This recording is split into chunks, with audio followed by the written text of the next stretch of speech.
जो बहनें पहली बार हरियाली तीज का व्रत रख रहे हैं, उन्हें इन बातों का ख्याल जरूर रखना चाहिए। हरियाली तीज का विशेष उपाय, शिव गौरी सा बना रहेगा आपका प्यार, शीघ्र विवाह और घर में धन संचय के लिए करें विशेष उपाय। ये सब कुछ आज हम जानेंगे। मेरे प्रिय साथियों, 12 महीनों में श्रावण मास एक ऐसा महीना है जिसमें न केवल प्रकृति बल्कि आसमान से घने काले बादलों द्वारा वर्षा के रूप में जल उड़ेलने, रिमझिम होने से, पृथ्वी दिन रात सब कुछ शिवमय होने से एक विशेष तरह के आध्यात्मिक आनंद की अनुभूति होती है।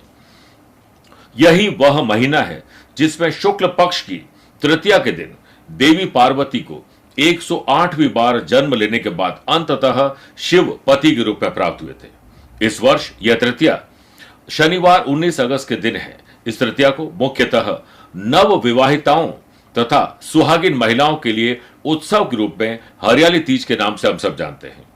जो नव विवाहित है, जिनकी अभी शादी हुई है, उन लड़कियों के लिए विवाह के पश्चात पड़ने वाले पहले श्रावण के त्योहार का विशेष महत्व है। दूसरा इसका महत्व यह भी है कि इसी तिथि के दिन माता पार्वती के अनुरोध पर शिव ने प्रसन्न होते हुए इतना भी कहा था कि जो अविवाहित लड़कियां हैं, बच्चियां हैं, इस दिन व्रत रखेंगी, हम दोनों की पूजा करेंगी, उसे योग्य वर प्राप्त होगा, उसके विवाह में कोई बाधा नहीं आएगी। इस त्योहार पर कन्याओं को ससुराल से पीहर बुला लिया जाता है। विवाह के पश्चात पहला श्रावण आने पर कन्या को ससुराल में नहीं छोड़ा जाता है। नव विवाहित लड़की की यानी कन्या के ससुराल से इस त्योहार पर हरियाली तीज से एक दिन पहले सिंजारा के नाम से, सिंजारा के रूप में वस्त्र, आभूषण, श्रृंगार का सामान, मेहंदी तथा मिठाई भेजी जाती है। इस व्रत के प्रताप से पति की लंबी आयु, मन चाहे जीवन साथी को पाने की कामना पूरी होती है। हरियाली तीज का व्रत बहुत कठोर है। ऐसे में इस साल जो स्त्रियां पहली बार हरियाली तीज का व्रत रख रही हैं, उन्हें कुछ बातों का ख्याल रखना चाहिए। जैसे कि हरियाली तीज का व्रत निर्जला रखा जाता है। जो महिलाएं, स्त्रियां निर्जला यानी बिना जल के व्रत रखने में सक्षम नहीं है, वो फलाहार व्रत का संकल्प ले। ध्यान रहे, हरियाली तीज में निर्जला व्रत अगले दिन सूर्य उदय तक रखा जाता है।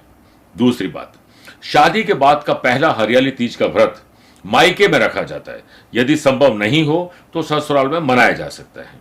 तीसरी बात, इस व्रत में हरे रंग का विशेष महत्व है। इसमें शिव जी अति प्रसन्न होते हैं, यानी हरे वस्त्र, हरी चूड़ियां, जितना हरा हो उतना अच्छा है। चौथी बात, हरियाली तीज के दिन सूर्य उदय से पूर्व पानी में सफेद तिल डालकर स्नान करना चाहिए। पांचवी बात, हरियाली तीज का व्रत कथा के बिना अधूरा है, इसलिए शंकर पार्वती की विधि विधान से पूजा के बाद कथा का जरूर श्रवण करें और झूला झुलाइए। छठी बात, पूजा के बाद माता रानी को चढ़ाए हुए सिंदूर मांग में भरें और पति की लंबी आयु की कामना करें। इसके बाद अपनी सासू मां या सासू मां के सामान किसी महिला के सुहाग सामान के साथ देकर आशीर्वाद दीजिए। इसका मतलब यह नहीं सासू जी को किसी को देना ले जाके, सासू जी के हाथ से सुहाग की कोई सामग्री ले लीजिए, उनकी कोई चीज लेकर किसी को बांटने से बड़ा लाभ मिलता है। सातवीं बात, हरियाली तीज का व्रत चंद्रमा को अर्घ्य देने के बाद ही खोलिए। इस बात का विशेष ध्यान रहे कि व्रत खोलते समय पूजा में जो भोग लगाया हुआ प्रसाद है, उसे सबसे पहले आपको ग्रहण करना, उसके बाद ही भोजन करिए। अब अगले विषय पर लौटते हैं। हरियाली तीज पर न करें ये काम। वो कौन से काम है? पहला, इस दिन व्रत रखने वाली महिलाएं दिन में बिल्कुल नहीं सोएं। पूरी श्रद्धा से भगवान शिव और माता पार्वती का ध्यान करें। दूसरी बात, इस दिन मेरे प्रिय साथियों, इस दिन काले और सफेद रंग के वस्त्र और चूड़ियां कतई नहीं पहने। अब कुछ विशेष उपाय, यदि विवाह में विलंब हो रहा है तो कन्या इस दिन पीले कपड़े में 1.25 किलो चने की दाल, 5 हल्दी की गांठ, 5 गुड़ की डली और 5 पीले पुष्प के साथ 5 पीले सिक्के, यानी कोई भी सिक्के ले लें, उन पर चंदन लगा दें। 5 जनेऊ, जो हम थ्रेड सेरेमनी करते हैं, जनेऊ पहनते हैं, वो ले लीजिए तथा 5 हकीक पत्थर डालकर अपने घर के मंदिर में रख दीजिए और धूप अगरबत्ती करके शीघ्र विवाह की कामना करिए। विवाह होने के बाद दक्षिणा के साथ ये किसी भी शिव पार्वती के मंदिर में रखाएं। दूसरी बात, यदि मैरिटल लाइफ में कोई डिस्टर्बेंस है, पति पत्नी में झगड़ा फसाद होता है, तो आज के दिन यानी 19 अगस्त को दूध में हल्दी और केसर मिलाकर ओम गृहस्थ सुख सिद्धये रुद्राय नमः मंत्र बोलते हुए शिवलिंग पर अभिषेक करें। इसके बाद मेरे प्रिय साथियों, शिवलिंग को शुद्ध कर चंदन पुष्प से श्रृंगार करें। खीर और फल का भोग लगाकर भगवान शिव जी और माता पार्वती की पूजा अर्चना करें।